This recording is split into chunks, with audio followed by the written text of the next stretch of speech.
Let's go live to Prime Minister Anthony Albanese. Prime Minister, thanks for your time as always. One of your predecessors, a much-loved figure in your party and beyond that, the late, great Bob Hawke. He said in 2016 nuclear power would be a win for the environment and an essential part of attacking dangerous global warming.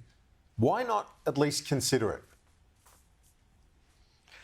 Let's be clear here, Bob Hawke can't speak for himself. So I think it's pretty tacky that the coalition attempting to use a quote out of context as well of my dear late friend, Bob Hawke. What we're dealing with here in 2024 is a coalition so-called plan that hasn't lasted a day. They've said there are 7 sites, but they haven't said whether they're going to be compulsorily required. They say there'll be a community consultation process. One of the shadow ministers has said that that'll have the right of veto, so will they go and look for other spots? Others have said there'll be compulsory acquisition. Peter Dutton's now saying, after saying just that yesterday, now saying, oh, well, we'll convince them that they're on board, even though 6 of the 7 owners of those sites have rejected this proposal. Every state and territory where it's proposed has rejected the proposals. Even the Queensland LNP are saying they don't want a bar of this. They've made an announcement without any substance. No costings, no real timelines, no idea of what form the reactor will take, how big they will be, what the engagement with the community is. This is farcical, frankly, Kieran. This is economic catastrophe.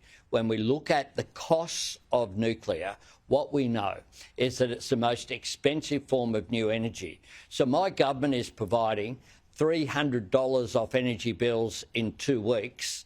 The Dutton opposition are saying in 2 decades we'll give you the most expensive form of energy that there is, new energy, and what's more, we'll have government ownership and send all the bills to the taxpayers because there is no way that not a single private bank or financier in this country would go anywhere near this because it's such a risky economic proposition.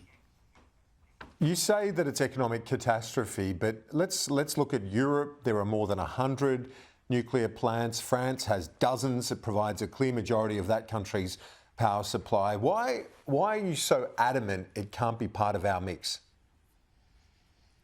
Listen to the experts, Kieran. The International Energy Agency, that is very much pro-nuclear energy, says that Australia is not an appropriate venue because of the comparative advantages that we have. Kieran, if you go outside in Australia, you can fry an egg on a footpath during the summer. We have the best solar resources in the world. We have such a comparative advantage if we seize the opportunities which are there. The CSIRO say that compared with renewable energy with firming, it's up to 8 times more expensive. It is decades away. Not only will this cost more, it will make energy supply more insecure because there's no answer either of what happens between now and 2 decades' time for how energy supply is secured. They spent almost a decade in office saying that we needed to extend the life of coal-fired power.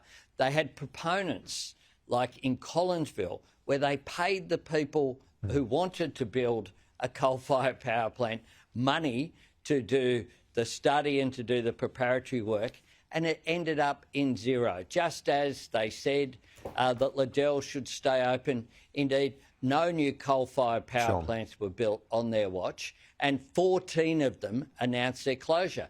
Now they've moved away from coal, but they've found another destination of denial, and that destination of denial is nuclear. In the meantime, what will happen is that there'll be issues of more energy insecurity because we know that it is disrupting the certainty that the business community have been crying out for. That's how you reduce prices, by increasing supply, Sure. offering the business community the certainty that they've been asking for, and that is what we have done. But when you look at the cost question, I want to put this to you because this is one of the fundamental arguments Peter Dutton is making, is that, say, if you look at something like the Illawarra wind farm, that in itself is going to cost billions. I think the figure out there is about 10 billion, but its lifespan is up to 30 years for wind turbines. A nuclear power facility is up to 100 years. So the cost comparison needs to factor in the lifespan of the assets as well. What do you say to that? Kieran, this is a mob that when they're in government couldn't build a commuter car park, but say that government, the federal government, that has no experience whatsoever in building government-owned energy assets. Energy assets historically were owned by state governments, and coalition governments were quite happy to flog them off when they found it convenient. Now you would have us believe that a mob who'd struggle to assemble an IKEA flat pack are going to start from scratch and be able to develop a nuclear energy industry in Australia, even though they can't say what form the nuclear reactors will take. Last night, I saw their energy shadow minister struggling to concede the fact that these small modular reactors they speak about don't exist anywhere in the world right now, don't exist. But they're going to be from scratch ahead of the entire curve.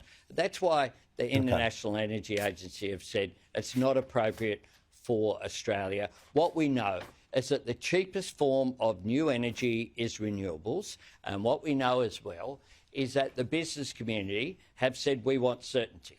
That's what we've done. A 43% legislated target, a net zero by 2050 legislated target in place. The capacity investment scheme encouraging investment, the safeguard mechanism to drive that business certainty with the trajectory so that we reach net zero. That's why there's no business leaders coming out and saying they support this. In terms of the energy sector, where are they saying, yeah, we want to pitch in and build these nuclear reactors? And that's why Peter Dutton has had to take the remarkable step for a coalition government of having a command-style economy approach and building these nuclear reactors from scratch decades into the future, the most costly form of energy. And guess what? Taxpayers will foot the bill for Peter Dutton's nuclear fantasy.